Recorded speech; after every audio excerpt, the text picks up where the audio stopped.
Caller తో మాట్లాడదామండి. Hello hello hello నమస్తే అండి, మీ పేరు చెప్పండి, ఎక్కడి నుంచి కాల్ చేస్తున్నారు? నమస్తే అండి. నమస్తే, మీ పేరు చెప్పండి. భానుశ్రీ అండి. భానుశ్రీ గారు ఎక్కడి నుంచి కాల్ చేస్తున్నారు? బాబు గురించి తెలుసుకోవాలండి. మేడం దగ్గర పల్లెటూరులే మేడం, అది లక్ష్మీపురం. ఓకే అండి, ఓకే ఓకే. బాబు పేరు చెప్పి పుట్టిన తేదీ చెప్పండి. బాబు పేరు ఉపేంద్ర అండి, Sai Upendra. Sai Upendra, date of birth చెప్పండి. 12/12/1997 మేడం. 12/12/1997 మధ్యాహ్నం 3:27 కండి. 3:28 మధ్యాహ్నం. ఓకే అండి, ఉపేంద్ర గురించి ఏం తెలుసుకుందాం అనుకుంటున్నారు? ఎక్కడ పుట్టాడు బాబు? నర్సరావుపేటలో మేడం. నర్సరావుపేట. చెప్పండి, బాబు గురించి ఏం తెలుసుకుందాం అనుకుంటున్నారు? అదే వాడి భవిష్యత్తు, వాడి చదువు ఎలా ఉంటుందండి? ఏం చదువుతున్నాడమ్మా ఇప్పుడు? Inter second year madam. Inter second year. మరి గురువు గారు బాబు గురించి చెప్తారు, వినండి. మా అబ్బాయికి ఇక్కడ కృతికా నక్షత్రం అయిందమ్మా, వృషభ రాశి అయింది. లగ్నం కూడా చూసుకున్నప్పుడు అంటే చక్కగా ఇక్కడ మేష లగ్నం అయిందమ్మా. ప్రస్తుతానికి కుజు మహాదశ నడుస్తోంది. 2017 మే వరకు ఉంది. ఈ మేష లగ్నానికి అధిపతి కుజుడే. ఆ కుజుడికి మహారదశ అంటే లగ్నాధిపతి దశ నడుస్తోంది కాబట్టి 2017 మే వరకు చదువులో చక్కటి స్థితికి వెళ్ళడం అనేది జరుగుతుంది. అంటే ఇంకొక 4-7 వరకు ప్రాబ్లం లేదు. ఆ తర్వాత స్థిరత్వం, రాహు మహారదశ వచ్చిన తర్వాత కొంతవరకు జాగ్రత్త పడవలసిన అవసరం ఉంటుందన్నమాట. ఇప్పుడున్న పరిస్థితి ప్రకారం చదువులో ఎటువంటి ఇబ్బంది లేదు. రాజ్యాధిపతి అయినటువంటి శని కూడా మంచి యోగంలో ఉన్నాడు కాబట్టి ఫైనాన్షియల్ రంగంలో కూడా, తర్వాత అడ్మినిస్ట్రేషన్, తర్వాత కొంతవరకు డ్యూ కోర్సెస్ అంటే మనకు చూస్తే గ్రూప్ ఎగ్జామ్స్ ఉంటాయి కదా, అలాంటి వాటిలో కూడా ముందు వెళ్ళడానికి ప్రయత్నం చేయగలిగితే మంచి సఫలీకృతమయ్యే అవకాశం ఉంది. ఈ అబ్బాయి కానీ కెంపు అని ఒక రత్నం కూడా పెట్టుకోమని ప్రయత్నించమండి. దాంతోపాటు సూర్య సంబంధమైన మంత్ర సాధన చేయాల్సి వస్తుందన్నమాట. సో ఈ వివరాలన్నీ మీరు శ్రీ వేదమాత గాయత్రి జోష్యానికి ఫోన్ చేస్తే మీకు తెలుస్తాయి కాబట్టి ఆ విధంగా కూడా ప్రయత్నం చేయొచ్చు. ఈ రత్నధారణ చేయొచ్చు, మంచి ఫలితాలు ఉంటాయి చెప్తాము. గురువు గారు, రత్నధారణ చేయాలి అంటే పర్వాలేదు చేసేద్దాము అనుకుంటారు, కానీ మంత్ర సాధన చేయాలి అంటే మాత్రం అందరూ భయపడుతూ ఉంటారు. మంత్ర సూర్యనారాయణ గారు శర్మ గారిని కలవాలి అంటే మంత్రాలు చెప్తారేమో, వాటిని సాధన చేయకపోతే మళ్ళీ మనకి ప్రతిఫలం రాదేమో అని భయపడే అవకాశం కూడా ఉంది. సో మరి ఎప్పుడు మంత్రాలు జపిస్తూ కూర్చోవాలంటే ఈ రోజుల్లో కష్టమైన పని. మరి దానికి ఆల్టర్నేట్ సొల్యూషన్? చాలా చాలా చక్కటి ప్రశ్న వేశారమ్మా, అద్భుతమైన ప్రశ్న. ఒక రత్నం పెట్టుకునేటప్పుడు మనం ఒక మంత్రం కూడా చదవడం చాలా అవసరం పడుతుందండి. ప్రతిరోజు ఉదయం లేచి ప్రతి ఒక్కరు స్నానం చేస్తారు కదండి. చక్కగా స్నానం చేసిన తర్వాత ఈ మంత్రానికి పూజ ఎలా చేయాలో కూడా మనకు తెలియదు. అంచేత అలాంటివి భయపడక్కలేదండి. ఉదయం లేచి స్నానం చేసిన తర్వాత పద్మాసనం వేసుకుని 3 సార్లు ఓంకారం చెప్పి ఓం ఓం ఓం అని 3 సార్లు ఓంకారం చెప్పి తర్వాత నేను చెప్పిన మంత్రాన్ని ఒక్క 10 నిమిషాలు మెడిటేషన్ ఫామ్లో చదవండి. అంటే మనసులో చదువుకోండి ఒక మంత్రం చెప్తే. తర్వాత 10 నిమిషాలు అవగానే శాంతి శాంతి శాంతి.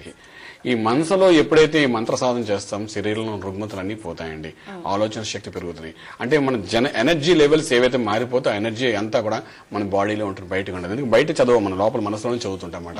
సో రొటేట్ అవుతుంటాయి శిరస్సు దగ్గర నుండి పాదాల వరకు, అది మొత్తం రొటేట్ అవుతూ ఎక్కడెక్కడ మన సమస్యలు ఉన్న శరీరంలో వాటిని రెక్టిఫై చేసుకుంటూ పాజిటివ్ ఎనర్జీ ఇవ్వడం ప్రయత్నం చేస్తాం.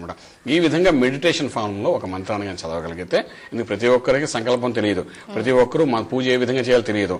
అన్ని రకాల వ్యక్తులకి అంటే ఎవరైనప్పటికీ అందరితో ఇదే ఒక ఎలాంటి వారికైనా ఈ మంత్రాన్ని రత్నం పెట్టుకుని చేయగలిగితే మాత్రం డెఫినెట్లీ తన మార్గం తనకే చాలా క్లియర్ గా కనబడేట్టుగా జరుగుతుందండి.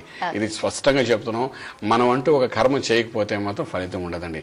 ఈ జ్యోతిష్ శాస్త్రంలో చెప్పేది కూడా అంతే. కర్మ ఫలితం కొంత ఉంటుంది, రత్న ఫలితం కొంత ఉంటుంది, తర్వాత మన మంత్ర ఫలితం కొంత ఉంటుంది. ఈ 3 సమ్మేళనే మన శరీరం ఒక యంత్రం కాబట్టి ఎప్పుడైతే 3టిని కలిపి మనం శరీరం అనే యంత్రంతో మనం చేస్తామో మనకు మోక్షము జరుగుతుంది అన్నమాట. అంచేత ఇవన్నీ కలిపి చేసే విధానమే మీకు చెప్పేది. మనం అంతే భయపడక్కలేదు. మంత్రం అంటే ఏదో చెప్పేస్తారనుకోకండి, రత్నం అంటే ఏదో పెట్టేస్తారనుకోకండి. మీకు పూర్తిగా అవగాహన అయ్యేటికి చెప్పిన తర్వాతే ఒక మంత్రం కానీ, ఒక రత్నం కానీ, ఒక యంత్రం కానీ మీకు ఇవ్వడానికి ప్రయత్నం చేస్తాం. ఏదైనప్పటికీ మీ జీవితం గురించి మీరు తెలుసుకోవడానికి ఒక ప్రయత్నం అయితే చేయాలి.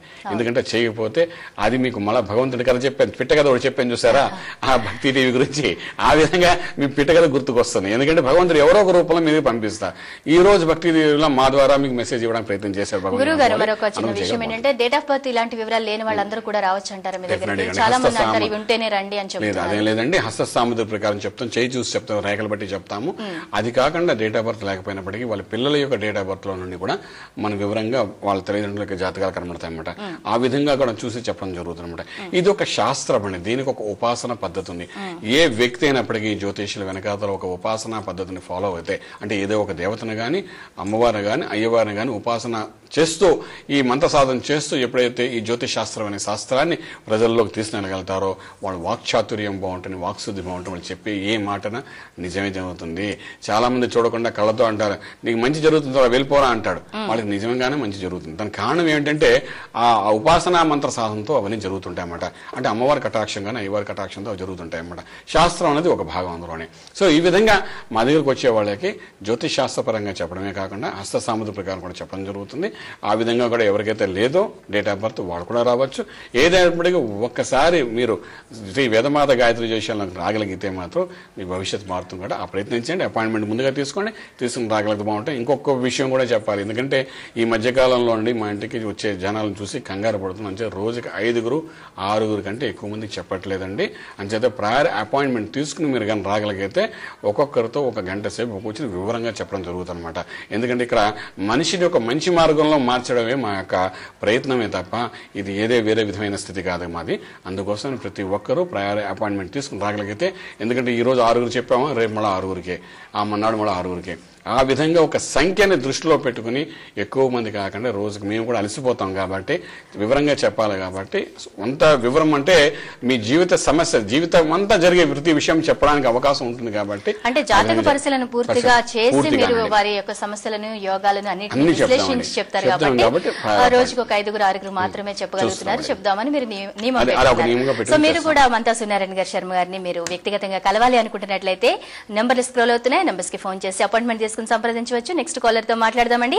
హలో, అయిపోయింది. మరి సూర్యనారాయణ శర్మ గారు చెప్పండి, ఎంతో మందికి ప్రతి ఒక్కరికి కూడా యోగాలు అనేవి ఉంటూ ఉంటాయి. మరి ఈ జాతకంలో యోగాలు కూడా తెలుసుకుని వాటికి ఏవేంటి అడ్డుపడుతున్నాయని తెలుసుకుని నివారణ చేసుకోవచ్చు అంటారు. అందరూ దోషాల గురించే చెప్తారు, మరి యోగాల గురించి ఎవరు? యోగము అంటే మోక్షం పొందడమే యోగం అండి. మోక్షం అంటే మరుజన్మ లేకుండా ఉండడం అని యోగం అన్నమాట. ఎవరైనా చేసే ప్రయత్నం అదే. ఎందుకంటే మానవ జన్మ ఎత్తితేనే మోక్ష సాధన చేయగలుగుతాం, ఇంకే జన్మకి అవకాశం లేదనమాట. అంటే మనిషికి ఒక్కడికే జ్ఞానము విజ్ఞానం కూడా ఉంటుందన్నమాట. అంచేత ఈ మోక్ష సాధన చేయాలంటే జ్యోతిష్యపరంగా లగ్నాతు కేతువు ప్రాశస్యం ఎక్కువ ఉంటుంది. కేతు అద్భుతంగా పనిచేస్తే గానీ మోక్షం రాదన్నమాట. కేతు ఉండే స్థానాన్ని బట్టి మనకి ఎటువంటి మోక్షం జరుగుతుంది, ఎటువంటి కర్మలు చేసి ఈ భూమి మీద మనం ముందుకు వెళ్తామని చెప్తున్నమాట. అటువంటి కేతువు 12వ ఇల్లు అంటే ద్వాదశ భావం లగ్నాతు 12వ స్థానంలో గాని ఉంటే మరు జన్మ ఉండదు, ఈ జన్మే ఆఖరి జన్మ అంటున్నమాట. మనం అనొచ్చు ఈ జన్మ ఆఖరి జన్మ అంటే మనం ఏం చేయాలని. మొదటి భాగం కాకుండా 2వ భాగం ఒక జీవితంలోని చక్కగా మంచి మంచి కర్మలు చేయిస్తాడు, దైవాంత సంభూతమైన పనులు చేపిస్తుంటాడు.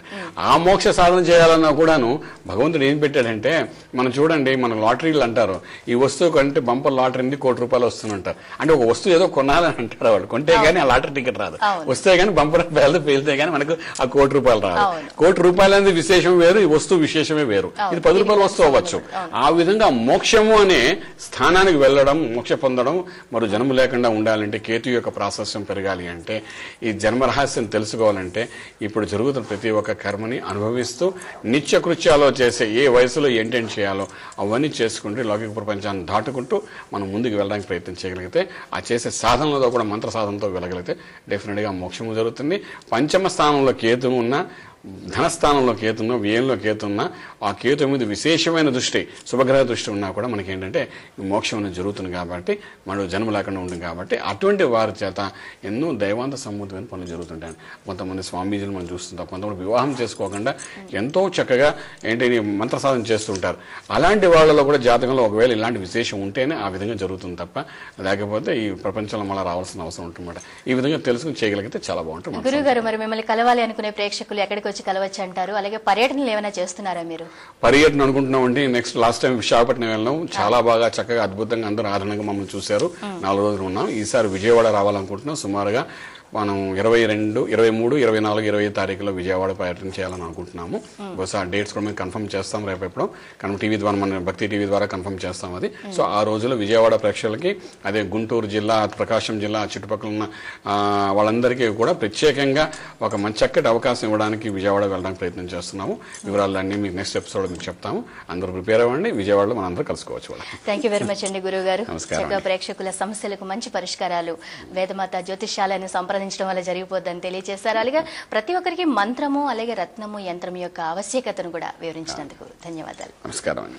మరి మీరు కూడా మంతా సూర్యనారాయణ శర్మ గారి ఆధ్వర్యంలో రత్నధారణ చేయాలి అనుకుంటున్నా, అలాగే మీ జాతకానికి సంబంధించి పూర్తి విశ్లేషణను తెలుసుకుని మీ సమస్యలకు పరిష్కారాలు కనుగొనాలి అనుకుంటున్నా వెంటనే మరి మంతా సూర్యనారాయణ శర్మ గారిని సంప్రదించండి. ఆయన యొక్క వ్యక్తిగత నెంబర్లు స్క్రోల్ అవుతున్నాయి. ఆ నెంబర్స్ నోట్ చేసుకుని అపాయింట్మెంట్ తీసుకుని సంప్రదించండి. ఇది వాల్టి వేదమాత జ్యోతిష్యం కార్యక్రమం. మరో కార్యక్రమంలో మళ్ళీ కలుద్దాం. నమస్తే. Shri Vedamata Gayatri Jyotishyalayam, Brahmashri Mantha Suryanarayana Sharma, lake view apartment, 4th floor, Chitrapuri colony, Khajaguda, Delhi public school ప్రక్కన, నానక్రామ్గూడ, హైదరాబాద్ 5,08,000. Phone numbers 8855559147, 8855559148, 9963267500, 9396772133.